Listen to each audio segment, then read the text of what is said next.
station. But don't forget about watching us, which you can do on your computer, your mobile device. Just head on over to SuperTalk TV. Now, our guest today understands what it means to go the distance with resolutions or challenges as her family uses them. Joining us today is Bailey Henry to catch us up on 2024 and maybe look ahead to 2025. So, hey, Bailey. Hi, how are you? I'm doing well, and I know you are too. And I have to say, the last time you were here on Good Things was it June-ish, May-ish of 2024? No, I think it was March, actually. Yeah, because you said that you would have me back in June, and then everybody got super surprised, and I got busy, and I had a baby. So yes, and so I know, but I've been following. So I have to admit, I take full credit for you going from a small corner of the internet to the vast majority, because you came on Good Things in March of 2024, and it felt like overnight the world got very interested in you and your husband and your son at that point's journey to go the full year, reconnecting with your kitchen and cooking more meals from home. So what was that like for you to sort of overnight? How many followers did you garner on Instagram and other platforms within a very short period of time? Yeah, in about a month, I went from 3,000 Instagram followers to about 118,000. So that's a lot of strangers to follow me. Well, I think it goes to show, we've talked a little bit, Bailey, that's just interested in this concept of maybe slowing down. I love how you always say that your challenge wasn't about not eating out. It was about reconnecting to your kitchen. And to do that, you had to set the challenge of avoiding the things that, made that easier to do, which was dining out. So let's go back to the 1st of January of 2024. You and your family, just remind us, set the stage for how this reconnecting with your kitchen, cooking more meals at home came about. Well, okay, so it actually started in December of 23. My family and I were out to eat at a Mexican restaurant, and we got the bill. And 2024 was a rough year for the economy, and we just kind of, or 2023 rather, we looked at the bill and saw that our cheese dip was $16. And my husband was like, good gracious, what has happened here? And I just kind of looked at him and I said, you remember before we had a child and ate nothing but Cheerios and chicken fingers, I used to know how to make all this. I used to know how to make cheese dip and salmon sliders and eggplant lasagna. And I used to do all those things, and I don't do them anymore. And now we pay for $16 cheese dip. Let's see what we can do at home. So that's where it all started. And then people got word. I know some folks thought you were absolutely crazy, but others really, and I think the ones, though, Bailey, who thought that you were absolutely nuts, I mean, it's just because they could never fathom, surviving that way, which is totally fine. They have their right to that sort of opinion. I think the rest of the 118,000 that are following you has a craving for getting back and reconnecting to a kitchen in a way that they saw either one generation or absolutely 2 generations ago that did and provided more home-cooked meals, and they just wanted to see what does that look like in today's sort of time. So how has the last year been for you? What are some, I know each month you kind of wrapped up your things that you learned. What are some of those nuggets over the last 12 months that you learned about avoiding eating out? Right. Slowness is better. I mean, I'm just trying to think of all the lessons that I posted on Instagram. Simplicity is really a blessing. Your kids just kind of want to be with you. My husband and I are really struggling with that right now since we've brought our new baby home. We encourage our son to go play all the time, and he just wants to be with us. So we bring him into the kitchen, and that has been an invaluable treat for us, just to make cookies with him, teach him how to scramble an egg, teach him how to crack an egg, and just kind of look around. And we eat spaghetti a lot in our house. We eat it once a week. And I posted several months ago that the menu this week, because I used to post a weekly menu until I got farther into my pregnancy, and then I was just too tired. But we eat spaghetti once a week. And I said, it's boring, y'all. It's leftover spaghetti again. And I got so many messages that said, so many people are missing that. It's whether it be homemade and they're eating with family and loved ones, or whether they have food insecurity and they would give anything to have a nice bowl of spaghetti. So it's the simplicity and the beauty of the ordinary that just moved us the most, I think. For those that followed you, I mean, let's not talk about the negative Nancy's because this is good things, right, Bailey? We don't have any time for that here. Right. But were you surprised that so many people really caught on to what you and your family were trying to do in 2024? Yes, of course I was. I posted in April, so we'll give you some credit. Yeah, absolutely. I'll take it all. No, I posted a 6-second reel in April of last year, and it just said, hey, I'm cooking at home for the entire year. I want to fall in love with my kitchen again. If that sounds exciting or stressful, I'd love for you to join me. And, oh, my gosh, I cannot believe that so many people stuck around for that. And they were so patient with me because, like I said, I used to post recipes and menus for the week and leftover hacks and traveling hacks. And then, like I said, I got into my second trimester, and I had food aversions. I was nauseous all the time, and I was just plumb tired. And I'm very thankful that people still stuck around for the journey, even though I wasn't posting as much. Well, you know, when you go out on a journey or challenge, usually I say, or they say, whoever they are, but too, it's true. As soon as you step out to say, hey, I'm going to do X, Y, and Z, it feels like the world is going to test you or tempt you with that, right? And here you are, you and your family are like, you know what? I'm going to reconnect with my kitchen. We're not going to eat out. And bam, the one good excuse you would have to throw up your feet and order, DoorDash or Grubhub or swing through something came with your unexpected but most beautiful miracle, your pregnancy. Right. Was there ever a waiver of like, hey, I didn't see this pivot coming, or was that something you wanted to just lean in and recognize that, hard days are going to come and we're going to figure it out as a family? Right. I really have to give my husband, Kyle, all the credit for that, because when you're pregnant, you are just tired and your feet hurt and you're exhausted. And my husband and I, we are either really, really good at talking each other into things, or we can be really legalistic and stick to our guns. And I think I was about 6 months pregnant, and I'm like, the jig is up. The jig is up. I'm calling nukes. I'm tired. It's over. And he's like, no, it's not. This thing is not over. Sit down. I will figure something out. Put your feet up. So I have to give him the credit for that, because I don't know if we would have made it without him helping and kind of cracking that whip and saying, we set to this and we're going to stick to it.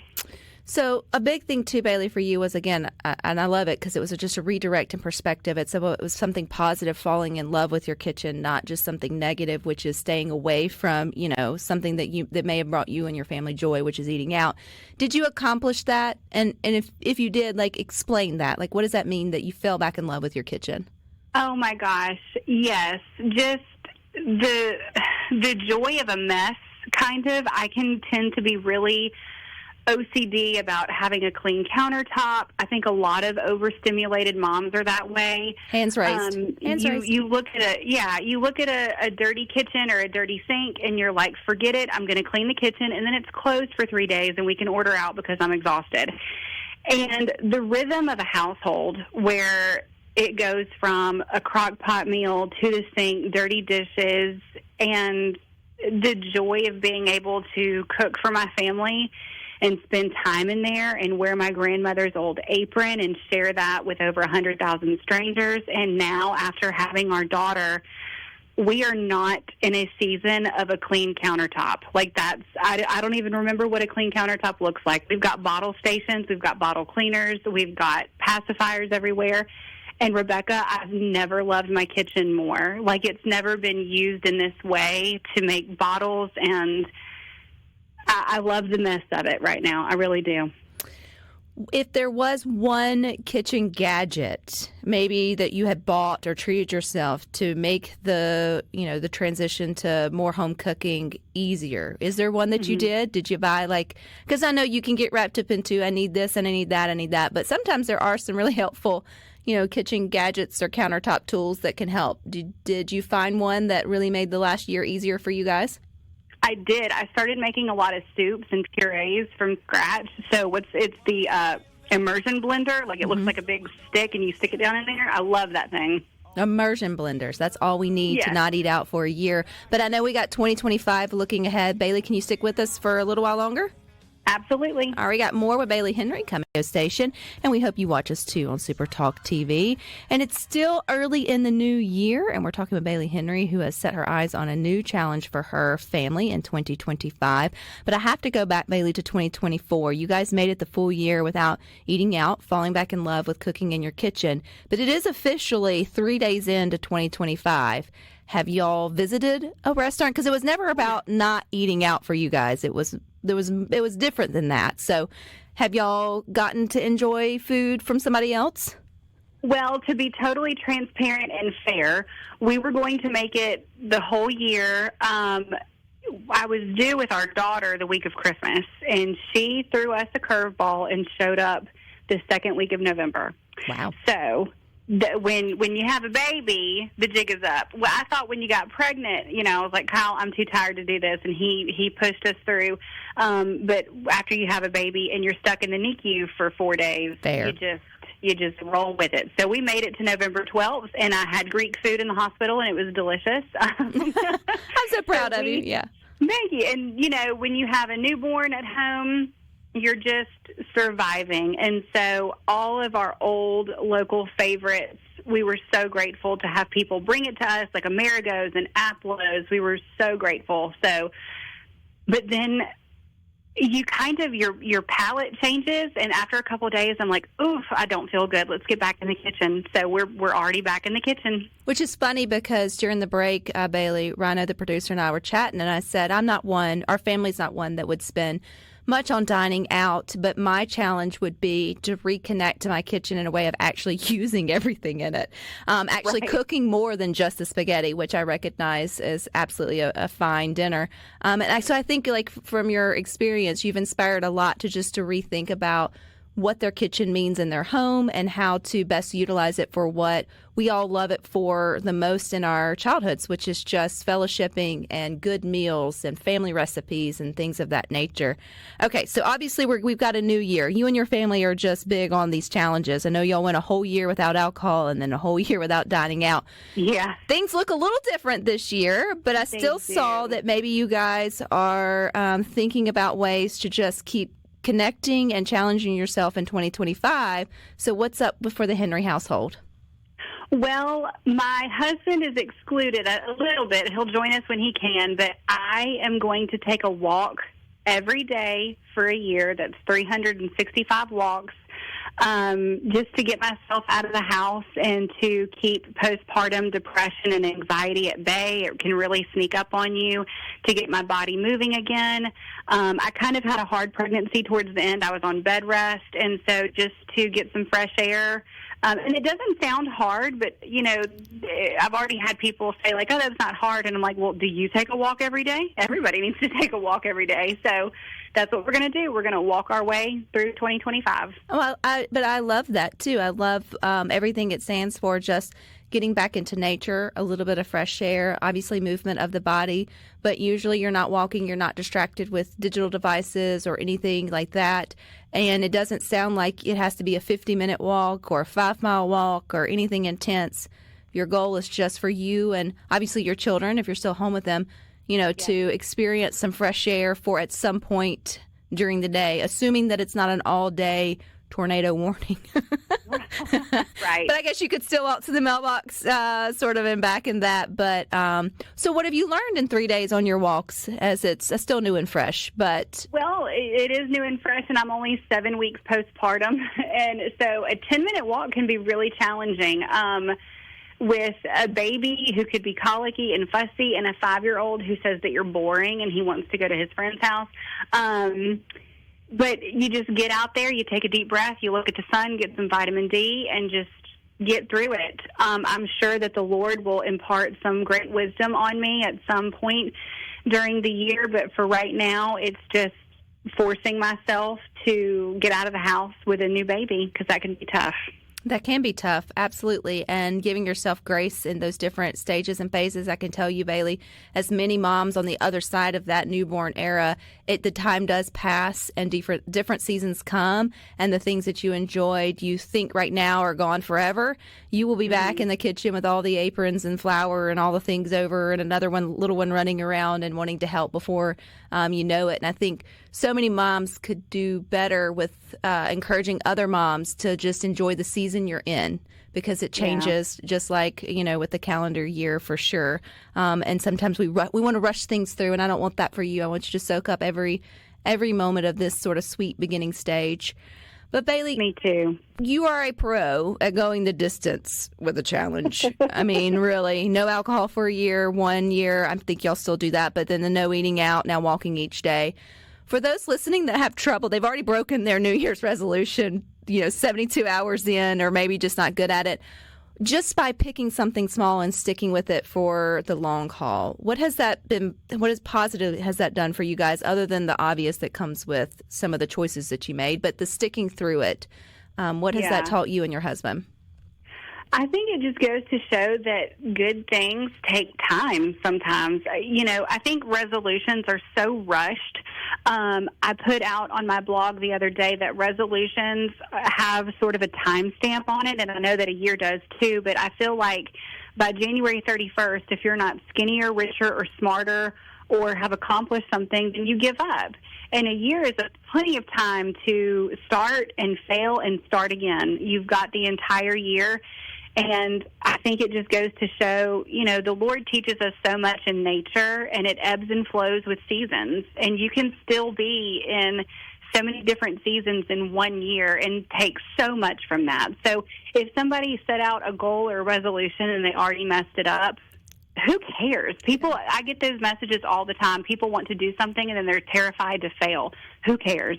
Fail and take a break and then start over. You've got time. Well, and I think, too, just looking back at your last one, more people are interested in trying to do the more cooking at home.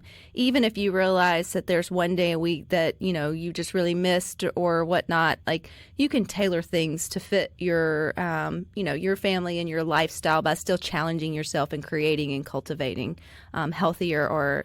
And healthier doesn't always necessarily mean like physically healthier. Sometimes it's healthier just for your mental health, for your family's well-being, and those type of things. It's not always just about eating out. Not eating out isn't always just about like eating less of the things that, people talk about in terms of their health. Or at least that's what I've taken from your journey, is that it's brought way more positive things from a holistic point of view than just a health point of view. Right. Yeah, in that way. If people want to follow along with what you're doing, Bailey, I know you're busy and you have your baby. I'm sure there's people, though, that are still interested in trying the year of or cooking home more. Are you going to be posting recipes? Are there a way to backlog and read other things you've posted when you started this back in the beginning of the year to catch up with what you did? Or I guess what I'm asking, where can they find you online? For sure. On Instagram, I'm at Bales Henry, BailsHenry, and I have a newsletter that comes right to your inbox. You can sign up at the link in my bio, but that is over on Substack, which is a great platform for content creators to write freely, and I've got recipes on there, little nuggets. And on Instagram, you can definitely go back and see tons of recipes, tons of lessons about cooking at home for a year, and that's where you can find me. Did you ever make your cheese dip from scratch at home? I did, and we really, really loved the salmon sliders. It's you grill salmon and honey and sriracha and coconut aminos, slap it on a piece of toast with cream cheese and chives, and that is just, we had that a lot in the beginning of 2024. Well, that sounds delicious, Bailey. Well, I'm just going to go ahead and put it out here. If for the next 72 hours to a week you come up with 250,000 followers, I'm going to start needing a kickback each year. You got it. For your gain there, Bailey. But we'll be following you over the year, and just take this time and enjoy this season. And thanks for inspiring many to just get back in their kitchen and enjoy it. So an immersion blender, that's the thing to buy this year. So I appreciate you. Thank you so much, Rebecca. All righty. There you